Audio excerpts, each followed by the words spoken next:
Alhamdulillah Alhamdulillahilladzi farraqa bainal haqqi wal batil wa marana bittiba'i rasulil jalil linakuna ala sawa'is sabil wa nahana anil ikhtilafi wal iftiraq wat tariqil mudil. Asyhadu an la ilaha illallah wahdahu la syarikalah wa asyhadu anna Muhammadan abduhu wa rasuluh alladzi ja'ana bid-dinil qawim wal kitabil mubin wal manhajil mustaqim. Amma ba'd. Qala Allah ta'ala fil Qur'anil Karim, a'udzu billahi minasy syaithanir rajim. Walau anna ahlal qura amanu wattaqau lafatahna alaihim barakatim minas sama'i wal ardh walakin kadzabu fa'akhadnahum bima kanu yaksibun. Shadaqallahul adzim. Ayyuhal hadirun, ittaqullaha haqqa tuqatih wa la tamutunna illa wa antum muslimun. Hadirin yang dimuliakan oleh Allah Subhanahu wa taala. Pertama, mari kita panjatkan puji dan syukur kehadirat Allah yang telah memberikan nikmat kepada kita semua, nikmat kesehatan, nikmat umur, dan nikmat iman. Alhamdulillah, yaitu kita pada saat ini oleh Allah Subhanahu wa taala masih diberikan nikmat iman, sehingga kita dipanggil oleh Allah yaitu untuk melaksanakan sholat Jumat ini. Kita bersegera dan datang ke masjid untuk melaksanakan sholat Jumat ini. Panggilan atau seruan ayat Al-Quran yang menerangkan bahwa setiap Islam akan nabi setiap orang mukmin ketika Allah memanggilnya, ya ayyuhalladzina amanu idza nudiya lis-sholati min yaumil jum'ah fas'au ila dzikrillah wa darul bai' dzalikum khairul lakum in kuntum ta'lamun. Wahai orang-orang yang beriman, ketika dipanggil oleh Allah di hari Jumat untuk zikir kepada Allah, fas'au ila dzikrillah, maka segeralah untuk berzikir kepada Allah dan tinggalkan aktivitas atau jual beli. Ini adalah merupakan nikmat Allah yang luar biasa. Kenapa? Sebab karena banyak orang lain ketika ada yang disebut dengan adzan, ketika dipanggil oleh Allah Subhanahu wa taala, hatinya sudah tertutup, walaupun dekat ke masjid, walaupun tinggal 1 langkah ataupun 2 langkah ataupun 1 meter 2 meter, ketika hatinya adalah dimatikan, dia tidak mau untuk melaksanakan zikrullah atau sholat Jumat. Nah, kita semua alhamdulillah bahwa kita semua yang hadir di sini yaitu masih diberikan nikmat oleh Allah Subhanahu wa taala berupa nikmat iman. Salawat dan salam mari kita panjatkan kepada nabi kita yaitu Nabi Muhammad sallallahu alaihi wasallam yang telah mengeluarkan manusia minad dulumat ilan nur al-bayan. Hadirin yang dimuliakan oleh Allah Subhanahu wa taala, manusia diciptakan oleh Allah adalah untuk beribadah. Manusia terutama yaitu orang Islam, bagaimana hubungan dengan Allah yang baik dan bagaimana hubungan dengan manusia atau dengan makhluk sosial harus hablum minan nas dengan proses yang baik. Maka oleh karena itu saudaraku, pada saat ini bagaimana yang disebut dengan kepribadian Islami, membentuk kepribadian yang Islami. Di antaranya adalah satu melalui pendekatan iman. Kenapa? Sebab dengan iman bahwa kita ingin membentuk diri sendiri adalah harus dengan didasarkan satu yaitu dengan iman. Iman ketika kita mengucapkan amantu billah, ketika kita bersaksi atau meyakini saya adalah beriman kepada Allah, itu merupakan ikrar kepada Allah. bahwa tidak ada yang disembah selain Allah, bahwa tidak ada yang harus kita minta pertolongan kecuali kepada Allah, bahwa tidak ada ketaatan kecuali kepada Allah. Ini adalah merupakan fondasi atau dasar pendidikan untuk kita, bahwa keimanan adalah harus dimiliki oleh kita semua.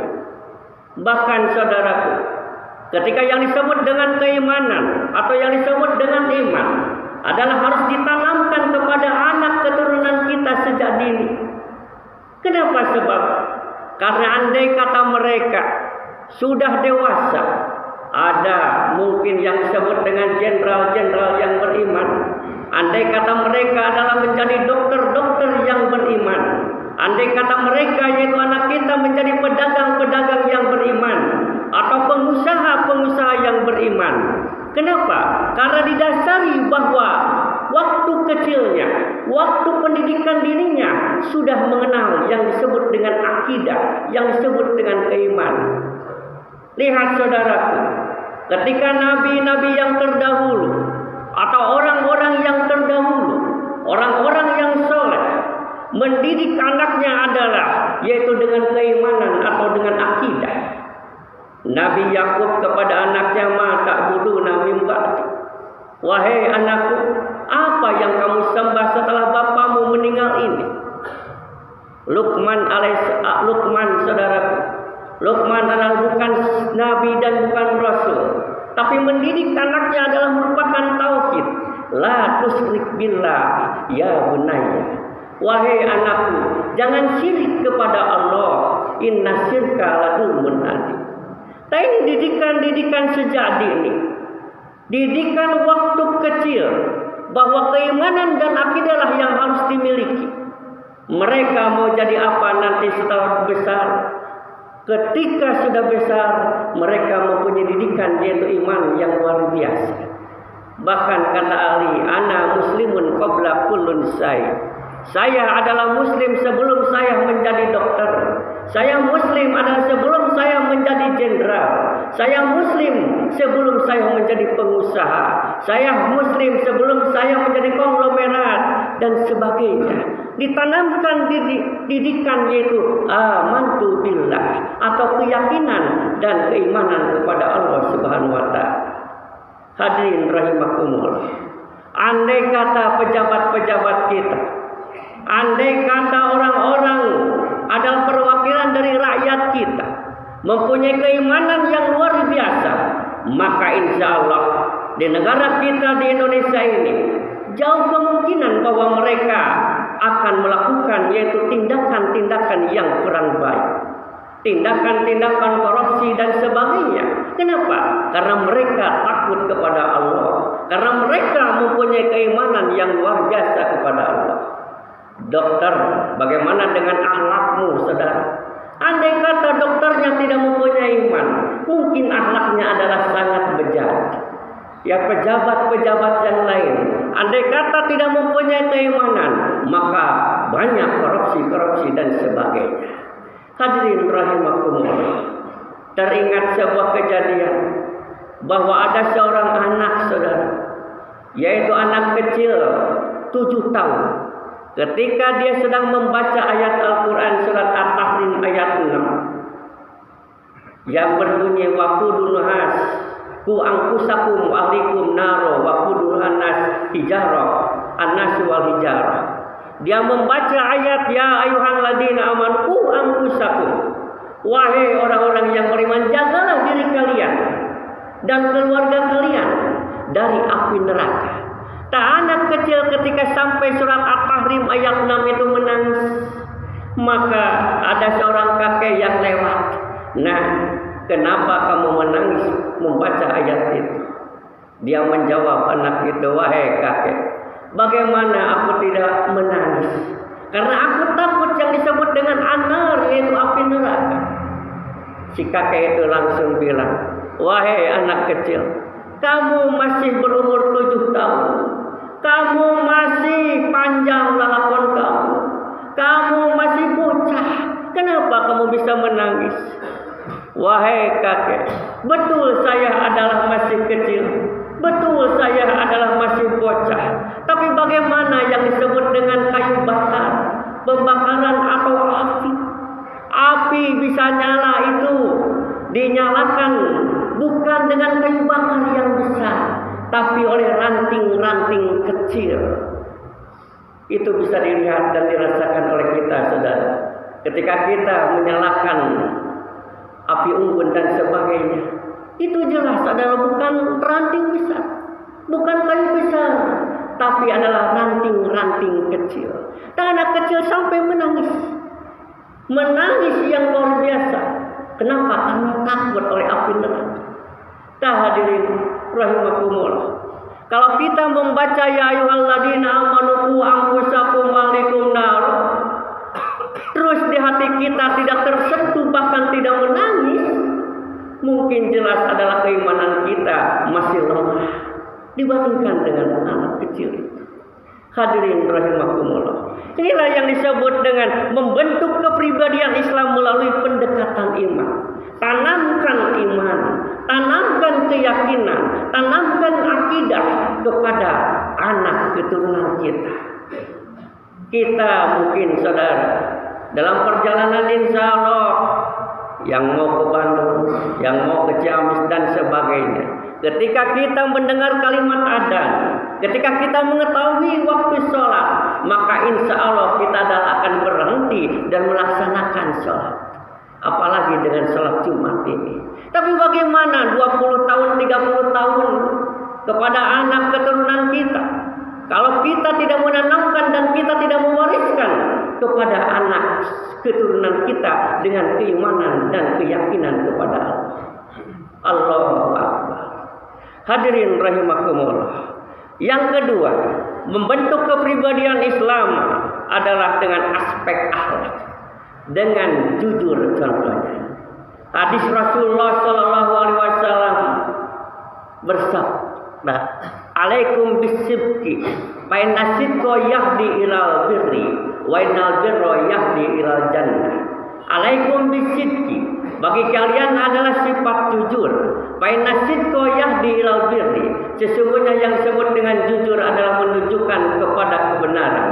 Wa innal birra yahdi ilal jannah, dan kebenaran adalah menunjukkan kepada surga.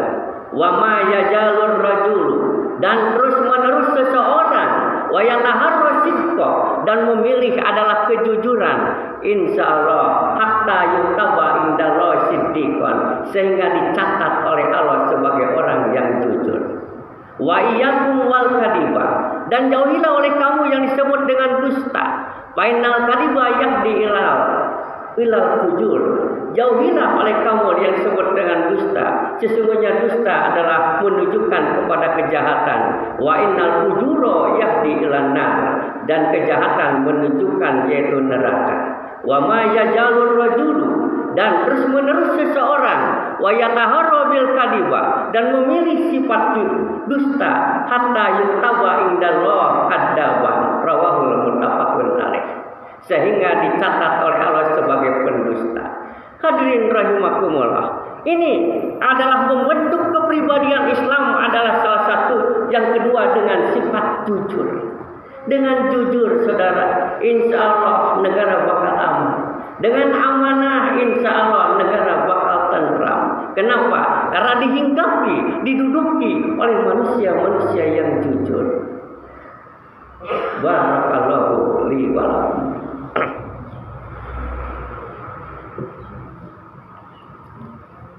Nahmaduka ya dal jalali wal ikram, asyhadu an la ilaha illallah wahdahu la syarikalah, wa asyhadu anna Muhammadan abduhu wa rasuluh, amma ba'd. Hadirin yang dimuliakan oleh Allah Subhanahu wa taala, yang ketiga adalah aspek ibadah, terutama yaitu kita sholat. Ingat, sholat adalah salah satu ibadah yang pertama kali dihisab oleh Allah Subhanahu wa taala. Awwalu ma yuhasabu ilallah as-shalah. Dan salat juga yaitu wasiat Rasulullah ketika dia atau beliau akan meninggalkan dunia ini. As-shalah, salat, jaga salat, jaga salat. Hadirin rahimakumullah. Ketika kita adalah sepele dengan perbuatan sholat, maka tanda-tanda yaitu negara agama ini adalah akan hancur.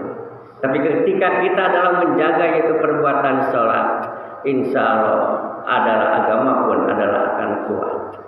Lihat saudaraku, ketika kita sholat jangan seperti orang-orang munafik. Weda komu ila sholati komu kusal. Orang-orang munafik saudaraku, yaitu ketika sholat adalah komu kusala, yaitu sholatnya malas, penuh dengan kemalasan dan kemalasan. Bahkan kesananya adalah mau dengan rohun, yaitu sifat ria, ingin dipuji. Padahal dalam ayat yang mudah dan hafal, fawailul lil musallin, celakalah bagi orang-orang yang sholat. Sholat yang bagaimana? Alladzina hum fi sholatihim sahun, yaitu sholatnya adalah lalai dan rohun dan ria. Oleh karena itu, hayu mari kita bentuk diri kita ini, yaitu dengan memperhatikan sholat. Bahkan kalau kita saudara ingin yang disebut dengan jannatul firdaus, surga firdaus, alladzina hum fi sholatihim khashi'un. Salah satu syaratnya masuk surga firdaus adalah sholatnya khusyuk. Dan yang selanjutnya yuhafidun, sholat dijaga. Di mana saja, kapan saja, bahkan sedang sakit pun sholat harus dijaga. Hadirin sidang Jumat yang dimuliakan oleh Allah Subhanahu wa taala, mungkin itu 3 poin yang bisa membentuk kepribadian Islami, yaitu pendekatan iman, akhlak, ibadah, dan mudah-mudahan kita semua yaitu bisa mewasiatkan, mewariskan kepada anak keturunan kita tentang dinul Islam, tentang didikan-didikan al-Islam. Itu saja mungkin dari hati. Mudah-mudahan ada guna dan manfaatnya. Andai kata ada kesalahan, jelas adalah kesalahan hati sendiri. Rabbana hablana min azwajina wa dzurriyyatina qurrata a'yun waj'alna lil muttaqina imama. Rabbana srif 'anna adzab jahannam inna adzabaha kana ghurama. Rabbana atina fid dunya hasanah wa fil akhirati hasanah wa qina adzabannar. Wassalamualaikum warahmatullahi